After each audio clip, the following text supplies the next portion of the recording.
நான் இன்றைக்கு வந்து கொத்து ரொட்டி செய்ய போகிறேன். சட்டி வச்சு அடுப்பு போட்டுட்டு எண்ணெயை விட்டுட்டு கொஞ்சமாக கடுகு போட்டு வெடித்த பிறகு பச்சை மிளகாயும் வெங்காயமும் போட்டு அதோட வந்து பெருஞ்சீரத்தையும் போட்டுட்டேன். வெட்டி வச்சிருக்கிற கேரட் லீட்ஸ் கோவா எல்லாத்தையும் போட்டு வதக்கி கொண்டிருக்கிறேன்.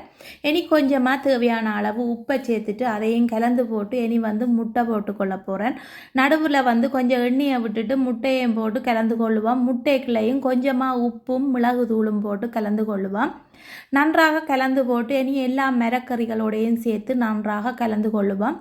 ரொட்டி வந்து நானே வீட்டில் சுட்டு வெட்டி வச்சிருக்கிறேன். அந்த ரொட்டியைத்தான் போட்டுக்கொள்ளுறேன். ரொட்டியையும் போட்டுட்டு நன்றாக கலந்து கொள்ளுவோம். கறியும் செய்து வச்சிருக்கிறேன், இறைச்சி கறி, அதையும் சேர்த்து கொள்ளுவோம்.